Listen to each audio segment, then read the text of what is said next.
Hello, hello, and welcome to Tales Over Tales podcast. I'm Allie. I'm Abigail. And I'm Emily.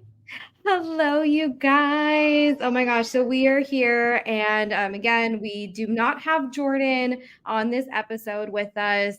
She is still in Jersey. She's chasing her big girl dreams, but that's okay because we have Emily here to fill in the meantime. So I'm happy to see your faces. I have missed you guys. Miss you guys too. I have to say, big shoes to fill though for Jordan. I think she's actually literally in the air right now, Yeah. like getting back to Phoenix. So hopefully she can join us on the next one. But it's great to see you guys. Yeah.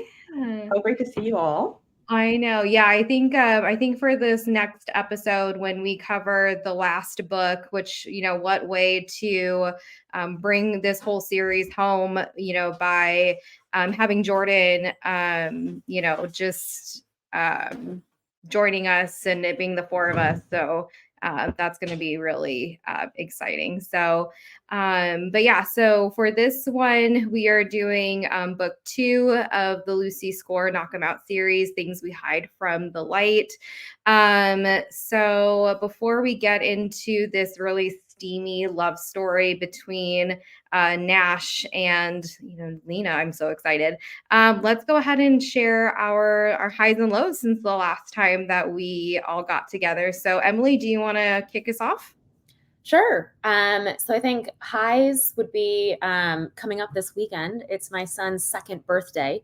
So we've got family coming into town this afternoon as work's, wrapping up, and I'm just excited to celebrate him. So high is coming. Lows, I think most listeners can relate. Work has been, for me at least, absolute craziness. And I'm really looking forward to a 3-day weekend and a bit of a break. Yeah, no, absolutely. I definitely hear that. But that's so exciting. 2 years old. That's crazy because my daughter turns 2 in December. And yeah, so we're doing like a whole she just recently got into Elmo. So we're having like this really big Elmo party for her, and I'm really excited. I just have to find someone to make her an Elmo cake, but we'll figure that out. We're doing a train theme, so Choo Choo I'm 2. I know this isn't the theme with the podcast, but I have gone all out, and I am so excited for it.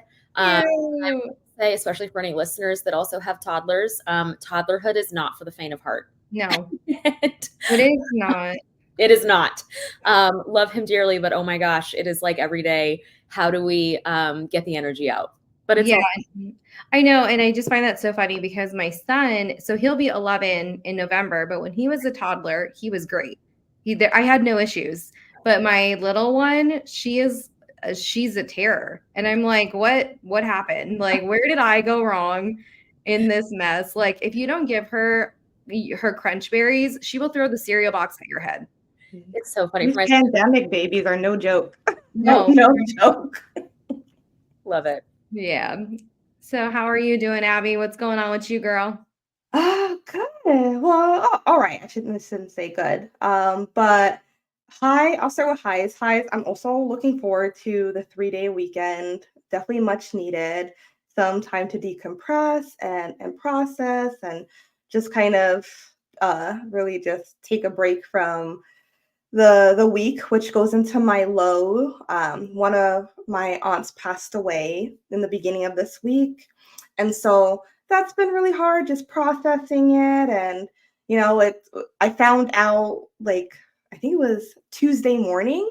So I found out, called my dad, and then went into an 11-hour day. So didn't really have time initially to process it with my family. But afterwards, I was good. I processed it, and now we're just kind of waiting to see when the funeral will be. My cousins are hopeful that'll be next week, if not the week after next.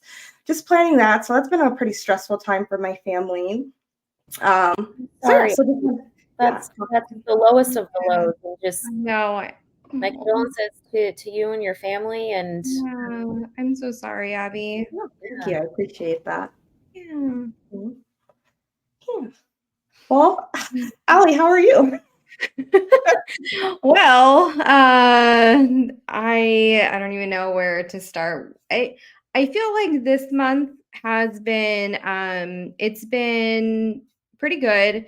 I don't really have any lows that I can really think of. Work has been extremely busy with my new job, so that's been really nice. School has been going really well. I found out that I made the dean's list for this semester, so that was really exciting news. And then my mother-in-law is actually coming into town tomorrow because my husband's birthday is on Monday. So we get to have her in town and, we get to hang out with her. And we have a little bit of a party on Sunday to celebrate him. And he's not going to like it one bit because he hates attention. So I plan on just embarrassing him to the fullest. Like I'm getting balloons for the restaurant that we're going to and everything. Good. Like, well done. That's great. Yeah. So I was like, you don't like attention. Well, watch. I'm gonna make you. So, haha. But yeah. So that's really have been my highs. I don't have any lows for this month.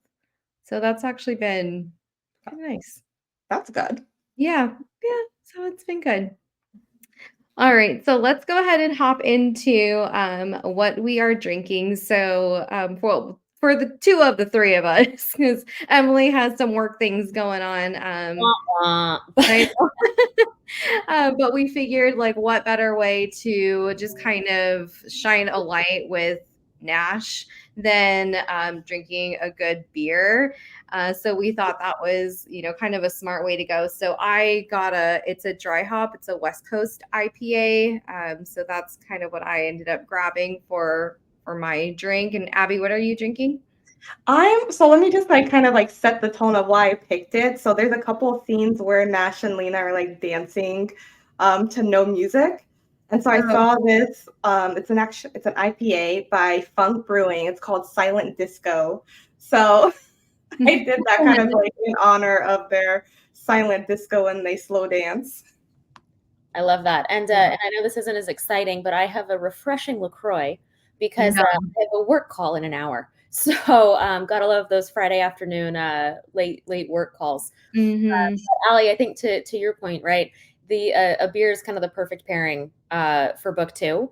Yeah. And for listeners out there too, make sure you check out Books and Bottles and Cozy Reads and Sips on Instagram, because Jordan and I did post a pairing, a couple months ago, for this book, an official one, a Kilt Lifter Amber Ale, if I can get the words out. You both kind of hit the nail on the head when you're reading the book, and for those that have read it, Nash and Lina really have more the vibe of like beer, whiskey drinkers. As much as we all love wine here, it just didn't jive to necessarily have a wine pairing. So a beer is completely appropriate, I think, for the characters that we're going to talk about. Yeah, no, I definitely agree. I was going to go for more of a whiskey and Coke for this episode, but I'm like, you know what? Maybe the third book, because I feel like the third book might be a little bit more intense, but and I figured that would be a good little celebration since we'll have Jordan with us next month. But so in regards to the book, and speaking of Nash and Miss Lina, what would you guys rate this for peppers? Because this is pretty hot. I mean, we got Nash doing some things in the shower, and I was like, oh okay. Right? We had texted about this earlier, and I was like, watch out for book two. It jumps up a notch in peppers. Yeah. I don't know. For me, I can go first, and I'll give away my overall rating. Of the three books in the series, book two was actually my least favorite. I enjoyed it, but of the ones, book three was my absolute favorite. So for the things we hide from the light, I gave it 3 stars and 3 peppers. And it's definitely spicy. And more so than book one. But I think we'll talk through kind of some of the more details as we get going. But I did 3 and 3. Okay. Nice. What do you think, Abby? What are you giving it? Also 3 and 3. I really enjoyed this book. I liked Nash and Lina's story. There were some things I was just like, but overall, I did enjoy their story. So 3 peppers for the spice level 2, because I'm anticipating that book 3 is just gonna be like 10 out of 5 spices peppers. So I was just like, let me just be more like conservative. Like, I know last time I was like 5 out of 5. So I'm just like, I'm gonna be a little bit more conservative. I did like the story. There were some things that were just a little bit like, oh, it's too good to be true. Like, kind of setting with things. And there's some things that were a bit cliche, but overall, like good story, good flow. Mhm. Yeah, no, I agree. Things we never got over, I gave it 5 stars and 2 peppers. I loved the story. With with Knox and just everything with that and the nicknames, and it was just so cute.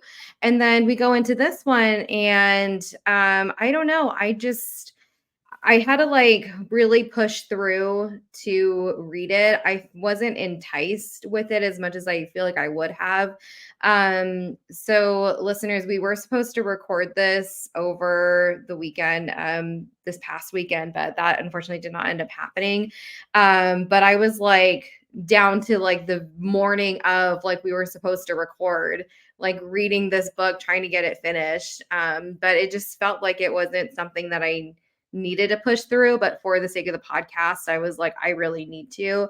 So that's kind of I'm the same way with you girls. 3 stars for this book, and 3 peppers as well, because yeah, it definitely upped the ante a little bit with the spice.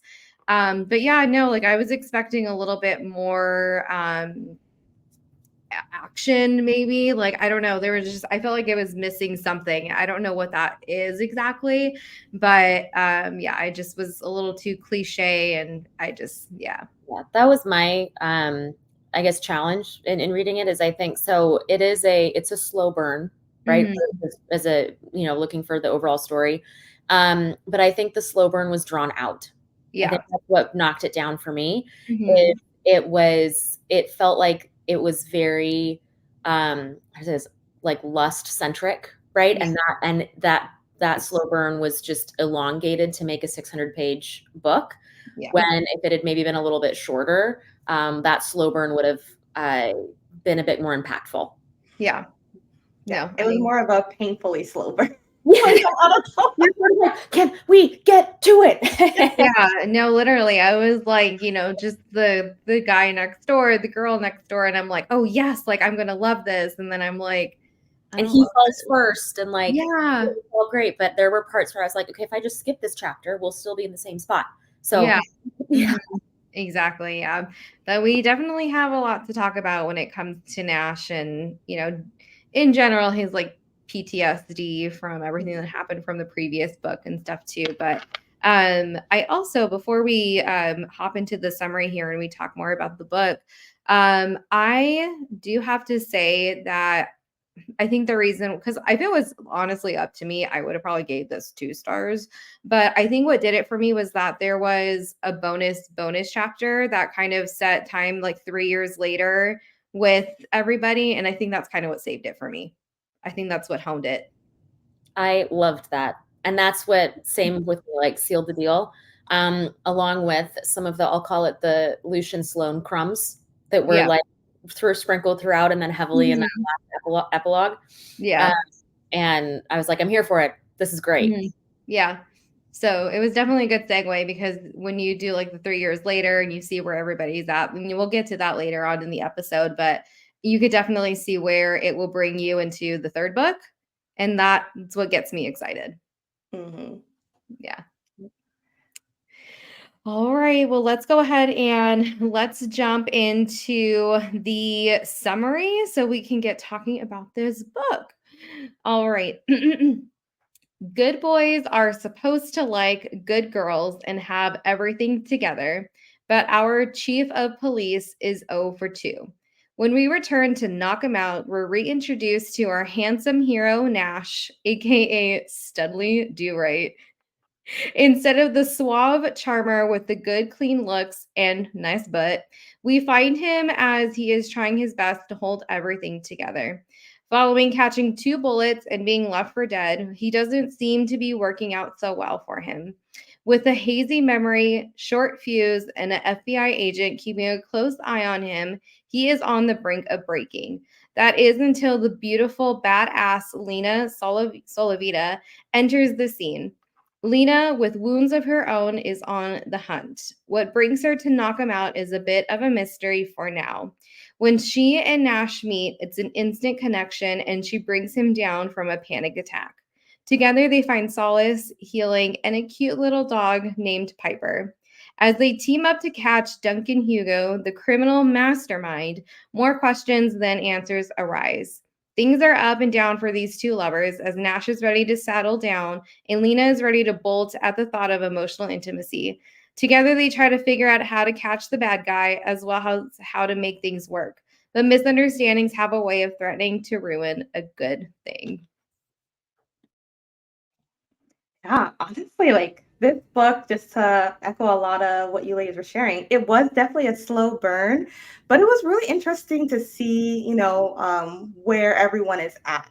And I kind of wanted to start off by asking, like, what did y'all think about domesticated Nash first? Like, let's go into like what we know about Nash from book one, and I mean Knox, from book one, and then where we see him in book two. So yeah, what are some thoughts? I loved it. I'll just jump in. And I think like it was really cool to see that character arc for Knox, where we started in book one and, he was kind of like, I'm never going to settle down. It's me. And, he was throwing money at problems, like we said, right? His lottery winnings and just going all over the place. And then we get into book two and it's like he's channeled all of that energy into protecting his family, supporting his family, and doing what's right for those in his life that are part of his community and part of his family. And I thought it was a great continuation of his character arc. Yeah, no, I agree.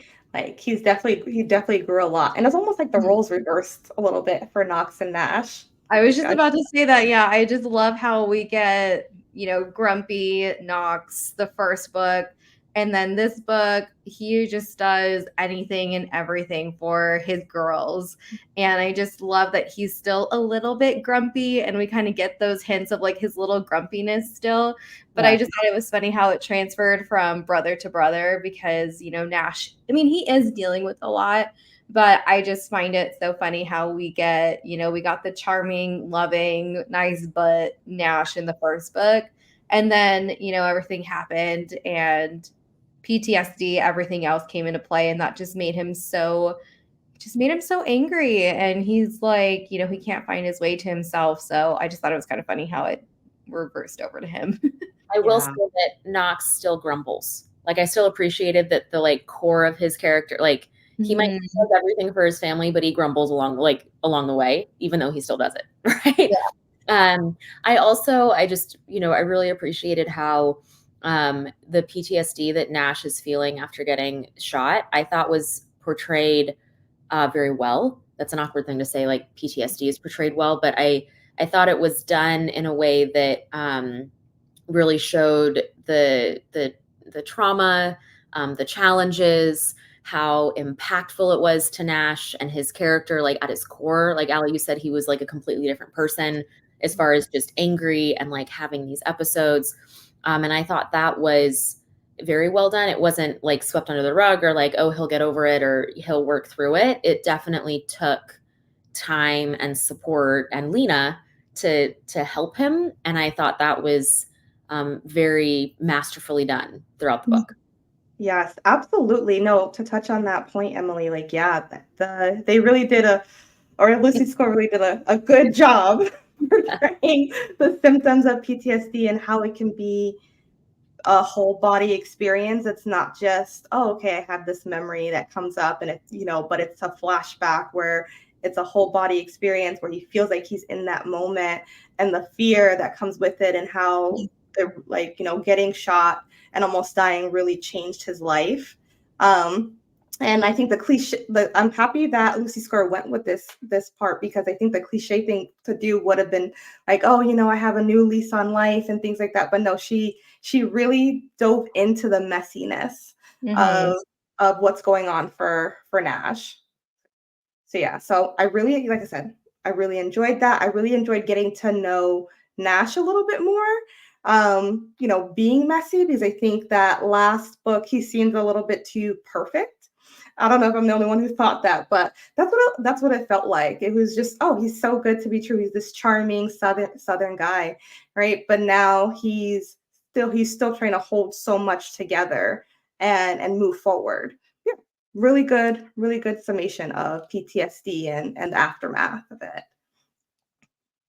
Okay. And so with Nash comes his love interest, Miss Lina. And what are some initial thoughts that you ladies had on Lina?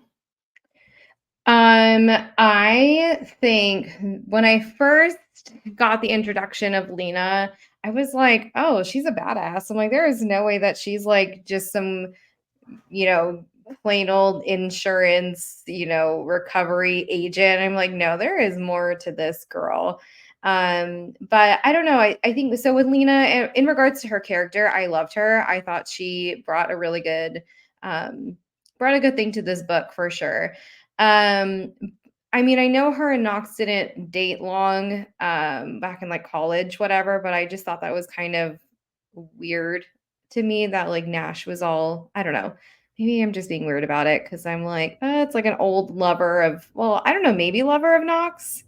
Yeah, that it's funny you bring that up, Allie, because that also sort of bothered me when Yeah, they started going in the direction of, Lina and Nash getting together. yeah. And as it went on, I think at least the way I took it, was that perhaps Knox and Lina were just like best buds. Mm-hmm. There may have been a moment where they thought it could have been something more, but they just were like best friends. Yeah. That's the way at least I justified it Mm-hmm. as Yeah. the book went on. Right.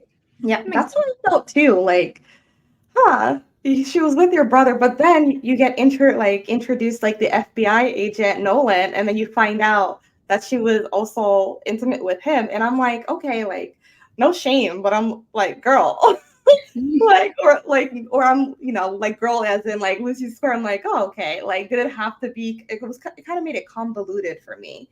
Like, Mhm. it's like, okay, this is nice. Like, I think Lina is this really amazing woman who is extremely sexually empowered, and I'm all for that.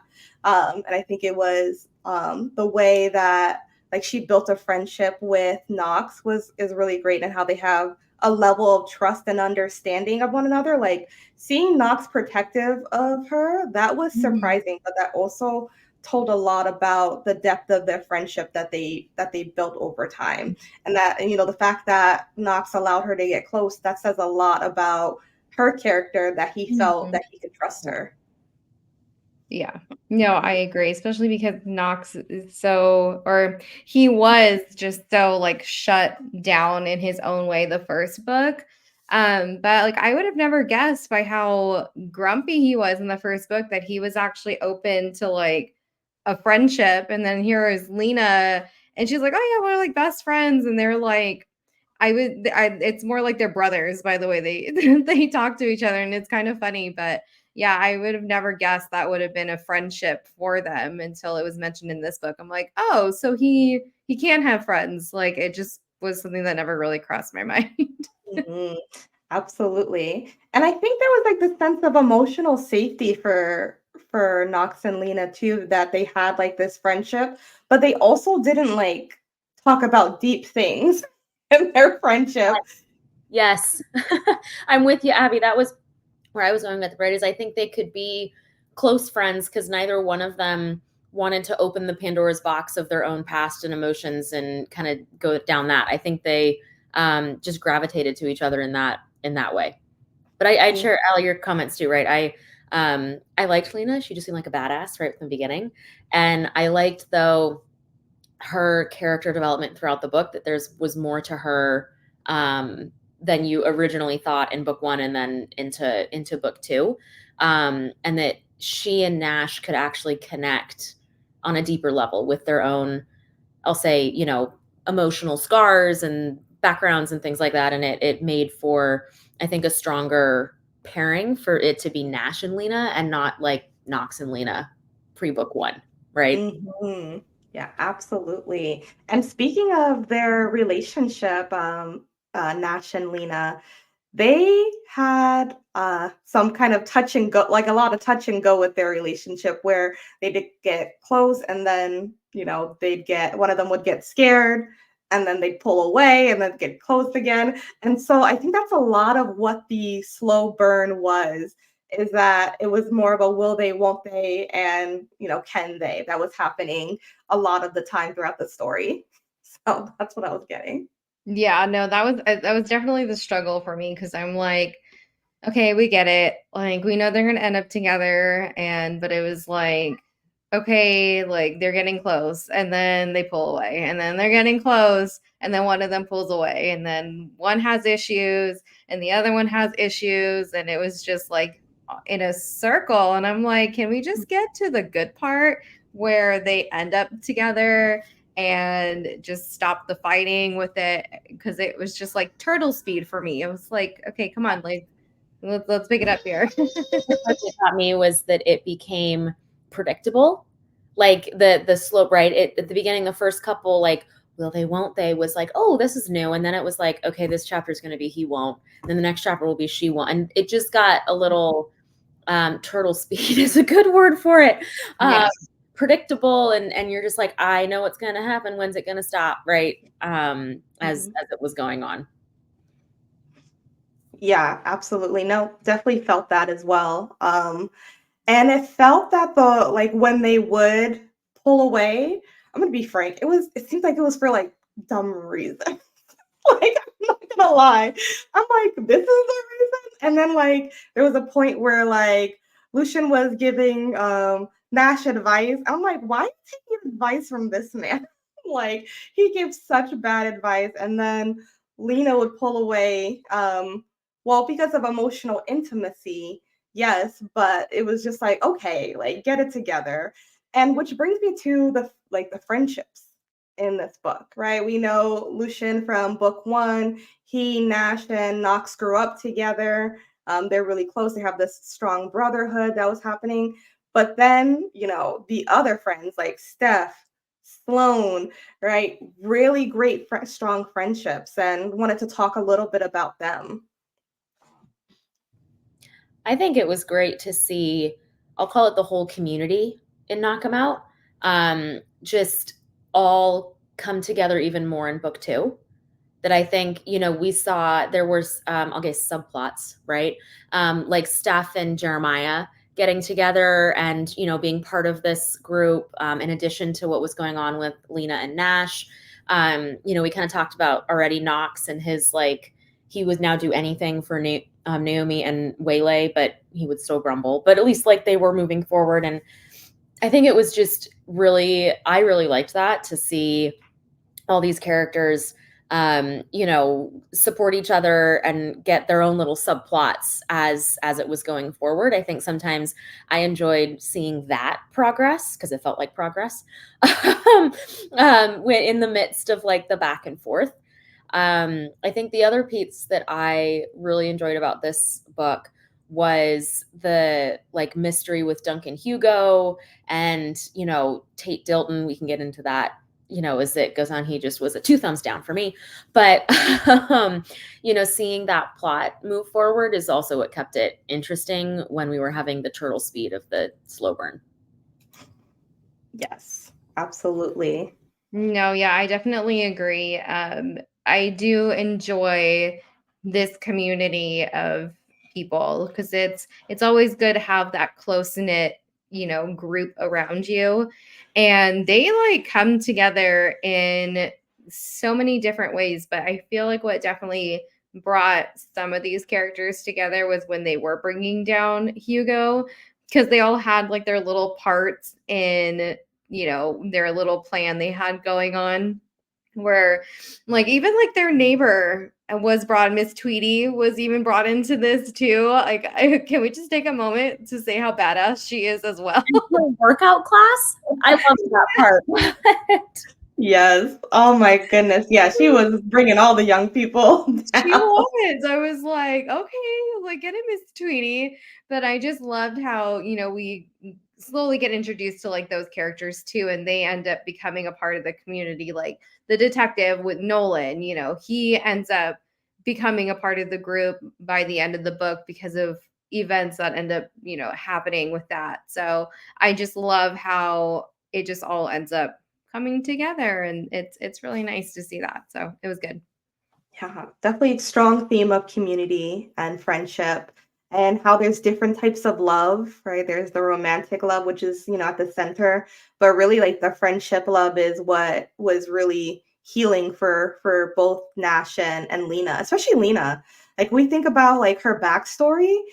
She's been through her own trauma, which is why she could connect to Nash so well, right? There was her trauma of when she was in high school, her heart stopped in the middle of a soccer game and she was dead for a few minutes, and her parents saw that.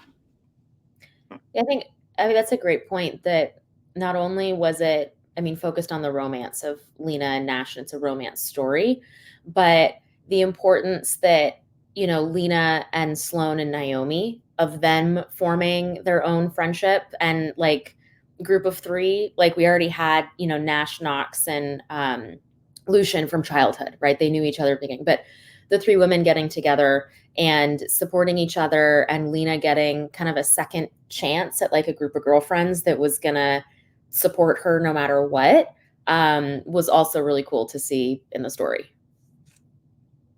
Yeah, no, I definitely agree. And yeah, I did find that one part of the book too when they oh gosh, where I don't remember where I don't recall where they were at, but she runs oh, it was for the Halloween trunk or treat. And she ends up running into that girl from high school. And like that girl from high school like ended up apologizing to her, and she was like, I'm so sorry I wasn't like that Right. friend to you. Yeah, I just thought that was such a nice little touch too, because she's getting Lena is getting closure in so many different ways, and she's learning that telling the truth is scary, but it's also something that brings so much closure to her that I think she needed. And so just that little piece too, just kind of coming into the story where this girl like out of nowhere was like, hey, like I didn't mean to just abandon you in high school. I didn't know what else to do. Like I thought you were gonna just jump back and we were going to be hanging out again, but she wasn't expecting all that, everything that happened afterwards. And she really honed that in to raising her kids thanks to Lena and what happened to her. So I thought that was a nice little touch too. Yeah, definitely that theme of healing comes back. And sometimes you need that apology to be able to move forward. And you need that sense of closure so that you can feel comfortable building new connections. So yeah, definitely strong themes of friendship, definitely see different types of love, community. And so speaking of community, let's talk about the people that weren't so good to the community. let's let's start with Tate Dilton. And I wrote in my notes, and I definitely want to say this out loud. Tate Dilton is a dillweed, so don't like him. I had a stronger word, Abby, that is not safe for public broadcast, I'll say. But yes, I agree. 2 thumbs down. Yeah. No, definitely. And yeah, I just have to oh my gosh. He is just such an example of the officers that we deal with in real life though. Like they just feel like they have a sense of entitlement, and they have like a sense of power, and they just feel like they can just do whatever they want because they have a badge and they hold a gun, and it's like no, like that's not what you're supposed to do. You're supposed to protect and serve.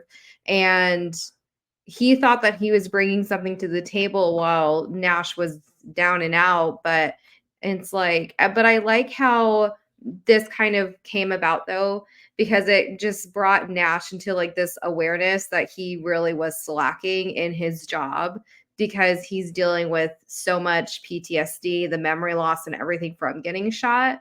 So I'm just so glad that they ended up taking him down at the end.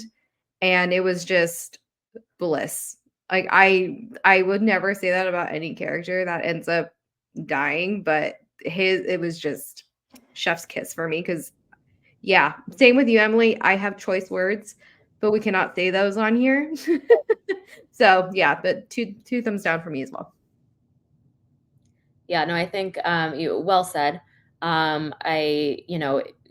His ending, they killed him in the end, right? It was a good moment. You're cheering for it because he had gone through and just taken, he'd overstepped across the board. And I think when they finally took his badge and took steps against that, that was a victory, right? For me, at least when I was reading it. Yeah, absolutely. Definitely a definition of a dirty cop, and was abusing his power. And yeah, I'm gonna, third everything you both are saying, that when he caught those bullets, got shot, I was like, good. He needs to go away. But like that definitely left more questions because he was about to reveal something, which we'll probably get a little bit more into, as we finish, as the series finishes, right? Book 3, dun, dun, dun.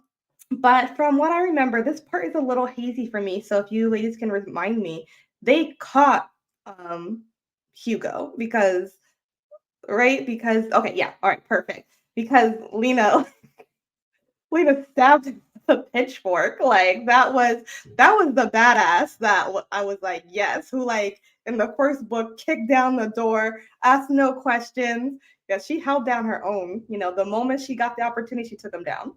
I want them to make this series like into a TV show or a movie series or something just for that scene, so I can see Lina stabbing with a pitchfork. Like, right? that was great. It was so great, and he definitely deserved that.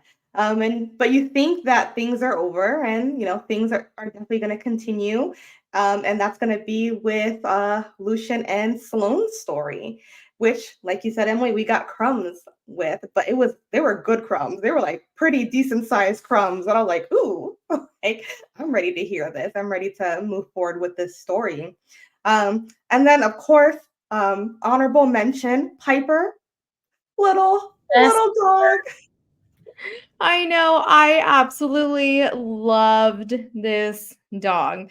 The scene where they're like rescuing him was so funny because Steph ends up like seeing both of them trying to rescue the dog from the drain pipe. And he was like, you guys are in a very interesting position there. Yeah. But no, like, Scene, like it was almost too cliched, like yeah. rom-com style, how they Mhm. ended up in a sexual position while trying to Yep. rescue a dog. Mhm. But I loved Piper, and the fact that they named the dog Piper because it was in a pipe, like Yeah. so cute. But that Yeah. was one of those. That was a ding for me. It's like, okay, seriously, like it just was a little too cliched that they ended up like, getting sexual tension that way. Yeah. Yeah, Mhm. I agree with that. But I will say that I think it's the cutest thing that Nash buys her sweaters with collars and matching leashes. I'm like, yes. Yeah, and then the whole time he was like, "Who wants this dog?" And we're like, "Yeah, okay, this dog is not going anywhere. Like, you're gonna end up keeping the dog watch."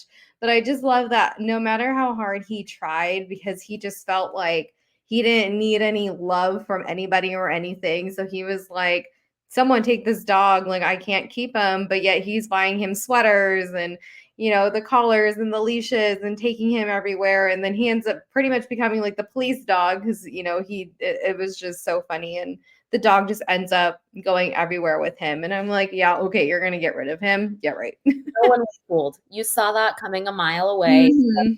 The dog was put in his car with him and he was headed back to town. You're Yep. like, you're a dog. That's Yep. your dog now. Done and done. Yep. There was a scene where, one of the will they, won't they scenes where Nash is like, Lina, you take the dog. And Lena's like, please, you know you love this dog. Like, enough. Exactly. So yeah, so that and then also Waylay. I would say Waylay this book, like she didn't get as much, time, but the time she did get, I think that it just highlighted what a funny, amazing kid she is. I'm not gonna lie, I did have it did have a ding for me that she had a photographic memory. Kind of like, oh, that's just too perfect. But she really came in and saved the day at the end. Mhm. Oh, so that is it for talking about, unless you either of you had any other thoughts. So that's things we hide from the light. No, I think we're good. I don't know. This book was pretty good. It was yeah, I just like we mentioned before, there was just a lot of cliches in here, and I feel like it could have been a little bit better, but I don't know. I also thought like Nolan having to babysit Nash was a little too like annoying also. I don't know if any like of you guys felt that way, but just like when Nash would just go out of his sight for like a minute and he would just be like guns blazing, like you don't leave me kind of a thing. It was just like, okay, do we really need this in the story? Like, why are you really here? You know what I mean? But other than that, though, yeah. I'd agree. I think we kind of touched on this right at the beginning is Mhm. it's a good book to read because the whole series is good to read, and it Mhm. definitely bridges book 1 and 3. Mhm. And for listeners that enjoy a slow burn, Turtle speed. um, or stories where, like next door neighbors, right? He falls first, that kind of thing. It's definitely an enjoyable story. Mhm. I think it's tough to compare it to book 1 and book 3. Mhm. Just because, and we haven't talked about book 3 yet, so I'll just leave that there. But just because of kind of those, I have to take a different take. But it definitely is a worthwhile read. I would highly recommend to. It's like the perfect summer read, beach read. Take it on vacation with you, Mhm. because it's super fun, but doesn't require a lot to go through. Yeah. Yes. Awesome. Well, I mean, let's get into some dream casting then. Like, let's talk about vision. I think there's going to be a lot of overlap about, from book one. But I know I made some changes to who I would have for casting. But I'll go first and just kind of talk about just each person that I thought. But I kept as Naomi Amelia Clark from Game of Thrones. Tina, I did change actually to Zoe Kravitz from Fantastic Beasts and Others. But they have Amelia Clark and Zoe Kravitz. They have very similar like facial structures. I googled like who looks like Amelia Clark, and I was like, okay, perfect. You're Tina. Steph kept as Jonathan Bailey, Anthony from Bridgerton, Sloane Olivia Cook, Alicent from House of Dragons. Lina, I changed to Gal Gadot, from Wonder Woman. And I Liza just, J, I still, I saw, because I know we all shared notes right before this yeah. episode. When I saw Mhm. had Gal Gadot as Lena, I was like, yes, Mhm. second. That would be Yeah. such a dream casting. Right? I was like, that's perfect. And Mhm. then Kathy Bates as Liza J. I stole that one from you, Emily. I was like, yeah, no, I think this will be perfect.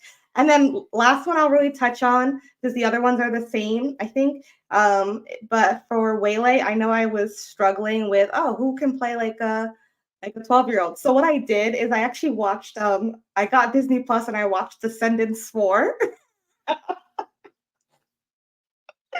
To do some research, and so I got I got Kylie Cantrell from Descendants 4. She plays like the main character Red.